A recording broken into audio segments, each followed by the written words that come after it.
Continuing our onslaught of units that are missing from Total War Warhammer 2, I want to talk about something that's near and dear to my heart with High Elves, and I also want to talk about Chimeras in the Warriors of Chaos roster. Now, this kind of harkens back to our original episodes talking about solo large monstrous creatures, so that'll be fun. And I think that the High Elf unit I have in mind, Lion Chariots of Trace, kind of fit a very specific niche for the High Elf roster that I think they're in dire need for. So without further ado, let's jump into some of our two big missing units in both the High Elf and Warriors of Chaos rosters. So starting off with those chariots, let's talk about the lore blurb here for these guys. Not all white lions are killed out of hand. The High Elves take no joy in needless slaughter and often stay their blades should cubs be discovered. These infants would doubtless become savage and deadly beasts if they were left in the wild, but with the expert care, the young white lions are raised to become as loyal as griffins. These tame white lions swiftly form a bond with the Thracian hunters that foster them and later serve the armies of Ulthuan as war lions. So do many of the Phoenix Guard's bodyguard ride to battle in lion chariots.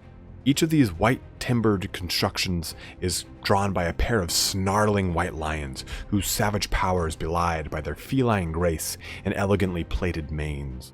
Whilst a Tyrannoc chariot might sweep across the battlefield, carefully picking at the foe, a lion chariot of Trace charges headlong into the fray.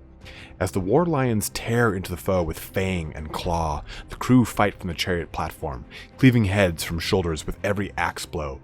Such daring charges have become the hallmark of the lion chariots, earning them a well-deserved reputation as the bane of even the most determined shield wall. Now, I really like these guys because of the white lion chariots of the chariots of the High Elves that they have access to, I personally used with the lion chariots of Trace. In fact, in the tabletop, it was considered folly to use anything other than the lion chariot of Trace because it was so substantially better than the Tyrannoc chariot. The Tyrannoc chariot was good, but it just didn't get as much value for what it was worth. The Lion Chariot, on the other hand, has a lot of really cool things going for it. So you have some of the abilities that you get with your typical white lions. You get stubborn. You get these armor-piercing white lions on the back. But also, in addition to that, you get these white lions, literal white lions, not the actual unit white lion. It'd be kind of weird if white lions were being led by white lions. Whatever. So either way, you get the actual beasts, these war lions that are leading the pack, and they have really vicious hits. They have strength 5 hit in the tabletop, which is pretty strong. So if we're trying to compare this to Total War Warhammer 2 standards, I see these white lions, or these lion chariots of Trace, as being basically the Gore Beast chariot from the Chaos roster imbued into the High Elf roster. A chariot that can really threaten a lot of the dwarf heavy armies, or even a chosen heavy army, or actually even lizardmen.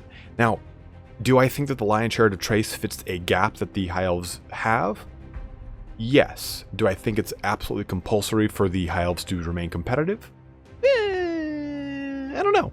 I mean, they already have access to so many cool tools right now. Maybe the Lion Chariots of Trace are overkill, but maybe when we get the lizardmen and the Skaven Lord packs, they will get so many more units imbued into the game that High Elves will kind of get put a little bit back down the power scale, and maybe because there's so many units added to the Skaven or the Lizardmen, whatever they may be, the Lion Chariots of Trace make a lot of sense, because these things cause fear. I would see them as being anti-infantry, AP, just kind of these bursters through the house, just like knocking through your door like the Kool-Aid Man, like the High Elf Kool-Aid Man. That's exactly how I envision these Lion Chariots of Trace. And if we're thinking about the roster, we have almost everything from the High Elves are in the game. The only things that really aren't in the game are Lothern Sea Helms, Lothern Sky Cutters. Those are like I'd say like the bigger portions of the roster that are not in it. But for the most part, you don't have Mage Lords, Archmages. They're not in the game. They might come in later iterations, who knows. But this, I feel, is one of the larger units that was used in the High Elf competitive tabletop portion of the game. Like if you were playing High Elves and you were taking a chariot, it was going to be a White Lion chariot. In fact, most of the time you just took that chariot anyway, because majority of chariots were pretty unreliable. They had a tendency to just explode because they just were not as good. And the Lion chariot was a little bit a little bit step in a better direction for the rest of the roster. So I think the White Lion Chariot has a special place in my heart, and I'd love to see that kind of enter the battlefield here, because just picture this, right? You know, you've got the Tyrannok Chariot, it's got the range damage. The Lion Chariot has got 0 ranged capabilities. It is solely there to just get up close and personal and smack things around with some axes and some lions. And that, I think, is kind of missing a little bit from the High Elf roster, is that kind of really, really heavy AP melee threat. White Lions of Trace, the actual unit themselves, they do bring some considerable AP to the battlefield. You know, they are very considerable in that arena, but I feel like they're just very underwhelming for what they do. And I feel like if you're really going to bring AP, you might as well bring Swordmasters of Hoeth. Now, at the same time, there's not a lot of fast mobile AP that the High Elves can bring. As far as like Cav goes, or Chariots themselves go, it's just not in any of them. I mean, I think the Tyrannok Chariot's weapon is, no, it's magic attack. I believe it's not actual AP, and feel free to correct me in the comments if I'm wrong there, but I feel like giving them that kind of mobile ability to really shut down even some of their Dark Elf counterparts that need that kind of hard-hitting, fast, up-close and personal hit. I think the White Lion of Trace is really going to fill that little niche there. Let's move on over to the Warriors of Chaos roster and talk about the Chimera. And this is a beast that is not in the game, and I don't know why, because it's really goddamn cool. I apologize, Chimera. I keep pronouncing that wrong. So let's read the little lore thing on these guys as well. The 3-headed Chimera is one of the most fearsome of all children of chaos, a beast whose progenitors were so warped that it is now impossible to say that manner of creatures they might have once been. Like all monsters that dwell in or near the realm of chaos, the Chimera take many bizarre shapes. However, Chimera are more susceptible than most monsters to the twisting power of chaos. The heads of some Chimera breathe fire in the manner of dragons, whilst other heads sprout razor-sharp fangs or jaws that drip with poisonous slime. Most Chimera possess a fiendish tail that ends in a snapping maw possessed of an intelligence and hunger of its own. There are even some Chimera like those that dwell among the spires of the Blood-Shriek Citadel that are said to have bathed in the coruscating winds of magic at the summit of the world. The skin of these Blood-Shriek Chimera is an ever-shifting pattern of bright colors and hues, turning translucent one moment before returning like molten wax to cover and heal the rips and gashes in its tainted flesh the next. Regardless of their exact form, all Chimera share a savage and unpredictable nature, and wherever their tri-throated roars are heard, death and carnage are surely not far behind. A particularly powerful Chaos Lord or an insanely brave sorcerer may sometimes try to bind a Chimera to his service. For the sheer carnage they can wreak upon the battlefield is a spectacle bound to attract the attention of the Dark Gods. It is said that only those truly favored by chaos will have any hope of binding such a creature to their will, and a champion may spend a lifetime searching for a Chimera and never succeed, or else find his prize and be torn apart by it moments later. However, those few who succeed in their quest have at their disposal a monstrous creature of unbridled destructive potential. I mean, you can just hear how amazing this guy sounds. The beast in and of itself is this huge monster on the battlefield. It was a pretty cool model. You guys can see that here.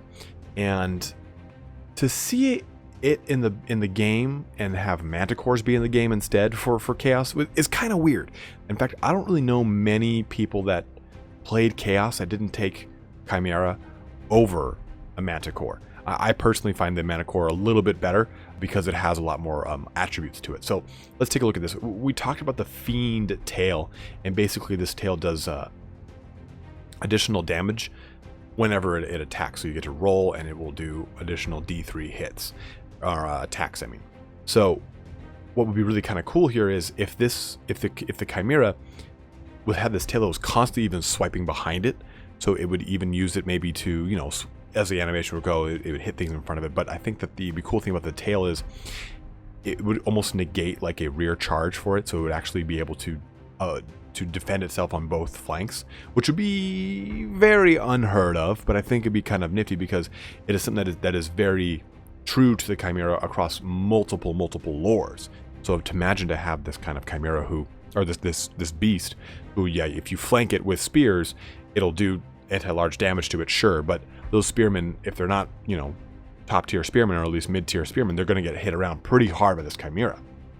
Because of course, this is a large target. It's going to cause terror. It's going to have that scaly skin, the things that we typically see in, like, you know, dragon ogres, all the kind of typical traits. Also, of course, it flies because, you know, it's a Chimera and it's got giant ass fucking wings. Now, it has 3 abilities attached to it. Flaming breath, because, you know, one of its heads is typically a dragon head, or something at least that can spit fire. Another one of its abilities is regenerating flesh. So adding regen to this thing would be also substantial, as in addition to venomous ooze, which gives it poison attacks. So let's take a look at the profile of this guy as a whole. I definitely would see this thing as having AP, as having poison attacks in addition to that AP. And on top of it, regenerating. So if you have a lord on a Chimera, you can just pull him up into the air and have him just start regenerating health. I mean, I don't want to see Sigvald on this thing, because that would be just disgusting and also wouldn't be lore friendly, but still. The Chimera, as this kind of monster that has the ability to kind of dive in and out of combat, and then in addition to that, regenerate itself, I think makes for a beast that we haven't seen in mass yet, right? We haven't seen a bunch of beasts that are known for their regenerative abilities that can, you know, fly in and out of combat so easily. Of course, you do have that in Total War Warhammer 2, but I want a giant 3-headed Chimera on the Warriors of Chaos roster doing that job for me, because the Warriors of Chaos roster itself, I mean, obviously, what's the 10,000 gallon elephant? 10,000 gallon elephant? The large ass elephant in the room, right, is there's no demons for Warriors of Chaos to choose from. So in and of itself, the army list is extremely thin. So adding everything you can that is not necessarily bound to a demon, I think is going to be, would be huge. I mean, Chaos Ogres, Chimeras, those are huge things. I mean, we already have Chaos Spawns, Chaos Warhounds, Trolls, Dragon Ogres, Shaggoths, Hell Cannons, but we don't have War Shrines. You know, War Shrines would be a really amazing addition to the game, because they're not necessarily bound to a demon. Anything that we can get in there that is not, Mutilith Vortex Beast is another one, or Slaughter Brutes, things that are not necessarily exclusively bound to being part of the Demon Codex. I think that those are pretty crucial things that we're missing from the Warriors of Chaos roster, and I think it's what makes them kind of a little thin, right? I mean, whenever you play them, you're like, well, it's going to be Chosen, maybe with some Forsaken, or maybe Dragon Ogres, Shaggoths, and Dragon Ogres, depending on what I'm up against. And I'm going to choose either Kolek or Sigvald, probably. I mean, you have other off chances of choosing like a Sorcerer or Archaon, but I think that to kind of add some oomph and some motivation to play the Warriors of Chaos, I think would be a huge positive step until we get Warriors of Chaos, or Demons of Chaos in the projected, Game 3, if that is when it is coming. If it was a DLC race, I'd be very surprised. But anyway, guys, that kind of concludes our video here today on our 2 missing units here. We got some great stuff coming out throughout this week. Our new End Times video is going to be on vampire counts. We'll have that here coming out. We got our Kislev Army List video that is in the works and out here soon. On Wednesday, we will be having, tomorrow, we will be having another Warpstone Cup. So tune in for that at 1 p.m. Pacific Standard Time. We'll be doing ourselves a little stream, getting a little 2v2 followed by another, or 2v2. We'll have a best of 3, a best of 3, and then a best of 5. But as always, guys, thanks so much for watching here today. Have a good one, and take care.